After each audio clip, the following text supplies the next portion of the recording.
Hey, beautiful people. You guys, I could sing with Beyonce. I'm just gonna throw that out there. I mean, if whoever wants to send this to her, please do. But anyways, guys, welcome back to Coco.Jireh here. I have so much energy right now. I'm feeling so good. But I'm so grateful you guys are new. I mean, if you guys are new, thank you for clicking on this channel. And if you're a repeater, thanks for rocking with me. Here I talk about accountability, guys, and understanding where we are so that we can know where we want to be and the work that it's going to require to get there, so that we are chasing or pursuing, I would say, purpose and greatness and excellence and becoming excellence instead of just chasing love. My heart really goes out to children, and most importantly, children who end up in single parent or divorced family homes, because I think that people don't really understand the impact it has on kids. You hear so many times that people say, like, really, I would say, I don't know. Okay, I can say from divorced family homes, I don't really know the dynamic of an individual growing up without the father not being around, or maybe without the mother not being around. But I feel as though it may kind of be, in the same arena of going through that stage of not feeling worthy, or possibly feeling as though it was your fault or what was wrong and stuff like that.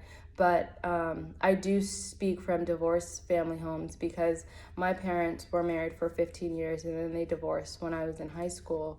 And the dynamic of having both your parents in like almost a picture perfect family, to one day, mom and dad are getting divorced, we're gonna live over here, your dad's gonna live over here, your dad, he's always still around, but it's like, what's going on, and then kind of like that mental state that goes on in a child.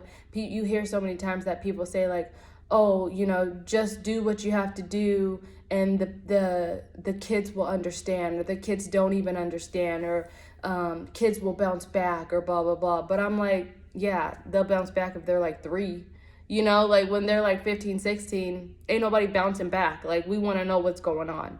And so but there's so much like tension, I guess you would say, or a cloud of disdain or confusion, or unspokenness, that nobody wants to ask certain questions, nobody wants to talk about certain things, nobody wants to say the wrong thing, so you kind of just put on a happy face and go with the flow. And thank God, parents hopefully have emotional intelligence, and you still have both of a very strong mother and a very strong father, but sometimes people don't even have that. And so I feel as though, as if us as individuals can understand ourselves and be accountable for ourselves, and move with diligence and understanding and wisdom and acceptance of who we are,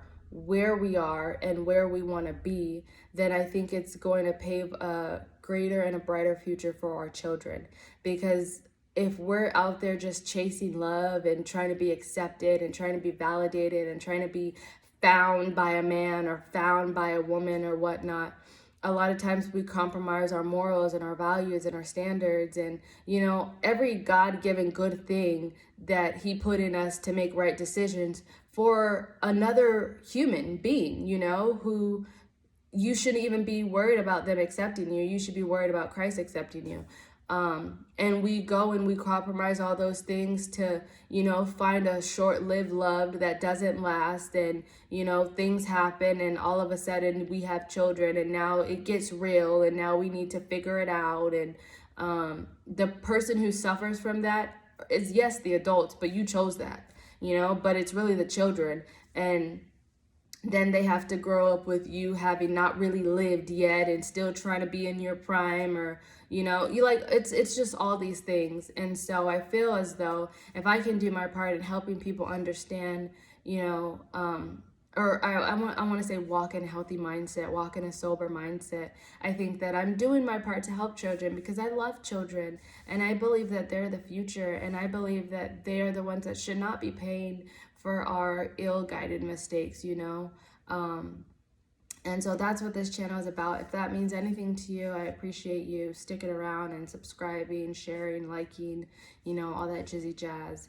But today what I'm going to be talking about is having routines and flowing with routines. I'm going to explain that because I am a person of routines and systems. I think if consistency is the key to breakthrough. I know Creflo says that a lot, and I just adopted it. But I feel as though consistency is the key to breakthrough. I don't think it's about something that you could do once. I think it's about a thing that you can sustain, that you can continue to maintain. Like, that's why I don't really believe in diets, because a diet you'll do for what, 3 months, 6 months. Some people, them hard knocks really go for like 8 months and a year. But then literally the whole time you're doing it, you're complaining and grumbling, which is not doing anything for your brain, not doing nothing for your subconscious. And then as soon as, your 3 months or your 6 months or whatever many months is over, you're like, oh, a burger, pizza, fries, chocolate milk. And it's just like, you're totally messing up your insulin levels, So it's like, if you could intermittent fast, or if you could just stop eating at 8, or if you could eat whatever you eat but cut your portions back, that's something that you can maintain and sustain, and that is going to still benefit you because you're not putting so much in your body, or you're changing the way, you're just taking control over yourself. And I'm a big believer in control what you can. Don't try to control people. Don't try to control situations. Control yourself. Control what you can. And even with yourself, like, there's going to be things that happen that will be out of your control. But what can you control? And whatever you can't control, respond in grace, But I'm a big believer in having systems, having routines, because I think that when you have systems, when you have routines, when it, sometimes becomes mundane, when you're doing it, and it becomes, I would say, like, in a habit form, that's when your body starts operating in excellence for you, because it knows, like, this is what we're doing and this is what we're going to get done. But sometimes our plans change, and sometimes we have to rearrange the routine that we're operating in. And I'll speak for myself, okay? So for a really long time, I had a little daycare nanny business. I love children, you guys. And I was watching kids for about like a year and a half, really during COVID and stuff. I just saw the need, and I was like, I'm gonna be a nanny. And it was really good money. But now there's other skills that I want to learn. And I also feel like jobs are for learning purposes. I don't think jobs are for life. I think jobs are for learning purposes, so that you can get what you need to get from an organization and go and apply it to something that you're building, hopefully. But don't get me wrong, we need doctors, okay? And that's a job, okay? Like, we need firefighters, we need good policemen. So, like, don't get me wrong. But we need pilots. You guys, so, like, calm down. But for the most part, the way that I look at jobs, it's like, okay, if I need to learn a certain skill or a certain trait, sometimes the best place to learn that is to just put yourself in there. Like, if you want to learn Chinese, move to China. If you want to learn Spanish, move to Panama. But I think when we're at a job, we should be taking whatever we need from that job and applying it to ourselves. And so for a really long time, I was working with children, and then I was like, okay, there's a certain skill set that I really want to start mastering. So I started looking for a certain kind of job. And with that, I got the job, and the hours kind of messed up the flow, like the routine, the morning routine, the afternoon routine, how I was recording videos, how I was posting, it kind of messed up my flow. So I was like, okay, I'm big on systems, but literally maybe for like a week, I was like a little off. And so instead of like just being like, throw it to the wind, it's like, okay, I need to take my systems and readjust them, like keep the same routines, but move them in a flow that's going to work with me and work with my day, and I feel like that's sometimes that is a thing that we don't think about. We will have a set schedule, a set system, a set routine that we're working in, and the minute something changes, it's like you're an ant who lost his little like train. It's like everybody's scattered and stuff. And I was listening, a friend had posted this like on their story one time, but I think it was the USC coach talking about how great men, he was talking to football players, so he didn't say great woman. He just said great men are men who are adaptable and who are not, like big and buff and strong and mighty and all this other stuff, but it's men who know how to adapt and go with the flow, go with the changing wind, basically. And I think that is something key that we should all be applying to our lives, because sometimes we will be stuck in a system, in a routine. And I am like that is one of my biggest things. Like, I will get stuck in a system. I will get stuck in a little routine, doing something perfect, whatever, a certain way. And then someone's like, you want to go to breakfast? I'm like, I can't, And so it's like, do you know how to live life on your own terms, but still get what needs to be done in that certain day, during those certain times, or plan ahead, or rearrange, or kind of be adaptable to go with the flow, so that the most important things are getting done, but you're still being human. And so one thing that I started to imply is I do plan my days, or I plan my week actually on Sunday. And then a part of my night routine is looking over my next day. But then another thing that I started doing, I just started implementing this, was like, okay, I write down the 5 things that I believe I must do in order to move forward. And it doesn't matter if I don't get anything else done. As long as I get these 5 things done, I know I'm moving forward. And I will share those 5 things with you guys. So my number 1 is spending time with the Lord. I feel like I'm a believer, and part of being a believer for me is not just like doing ritual religious things. Religion is of the devil, but having a relationship with the Lord, growing with the Lord, fellowshipping with him, getting in his word. And so I, like when I spend time praying in tongues or whatever, for me those are like little dates with the Lord and stuff. And I'm like, okay, God is my source, and I don't believe I can effectively move forward or know what I need to do within my day, or even within my week, or within my year, because I don't know everything. He does, without, spending time with him and having that communion with him, growing that relationship with him. So what I have to get done in a day is spending time with the Lord, working out, because health is wealth to me.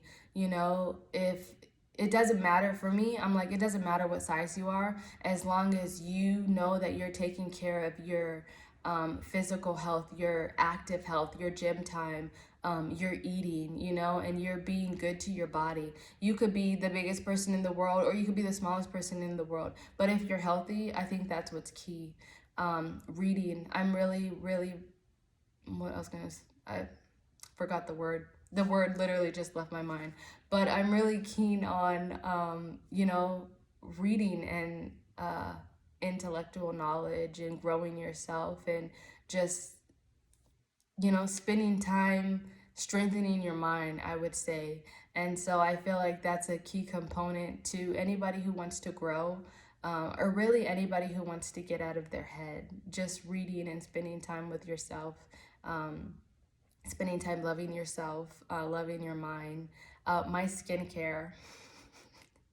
I know it might sound stupid to some, but I am really big on skincare. I had a really big issue before with, acne and skin issues. And so now I really take my skincare important, doing that morning and night and, following my steps and my face yoga and stuff because I feel like like when you go out, you must be comfortable in your own skin, and it's not for everybody else's appeal, but it's for your own. Because if you aren't comfortable in your own skin and you aren't confident in yourself, everybody else's mindset, appeals, opinions will then begin to matter to you because you're not firm and set in your own. But when you become firm and set in your own work, your own identity, your own actions, I would say, of the work that you're putting in behind the scenes to look good out front, nobody's opinion matters. If someone's like, oh, I don't like your eyebrows, bet, bye. Like, I don't like your lips, or I don't like this. Like, okay, well, respectfully, nobody asked you. And so that's why I'm really big on my skincare. And like, if that's makeup for you, let that be makeup for you, but whatever it is. And then lastly is just my self-care. And so like my self-care can consist of anything that day, but it could be from journaling to drawing to, learning about relationship stuff, understanding the mindset of women of strength, of strong men, of love the right way, of any kind of learning aspect in where I want to grow money, building online stores, building wealth, really. And so those are the 5 things that within a day I'm like, I have to do, opposed to anything else. If I was running around going here, going there, blah blah blah, I have to make time to get those things in because I know those things are going to push me forward. Those things are going to keep me grounded. Those things are going to continue to instill and reinforce my mental space, my mental capacity, my spiritual capacity, like my confidence. And if you're walking out in this world without confidence, you're pretty much dead. So just I want to say take your life into evaluation, and what 5 things or even 6 things that you feel, all right, within a day I must get these 6 things. Think about where you are, where you want to be, and what is going to be required to get there. And what 6 actions do you need to implement for a long term? And these could change, over a couple months. Normally, well, for me, they've stayed the same for pretty much the last year, but depending on your journey, where you're going, they can change, I would say. But get those down and start scheduling your day and working in those 5 things. And I also read in the one thing, sometimes, well, our willpower is short-lived. So if you can get those 5 things done in the morning, that's when you have like the most willpower. Sometimes it's more beneficial for you. But I love you guys. Have a great day. Please like, comment, and subscribe. Share if you feel this is helpful. And I will see you guys on the next video.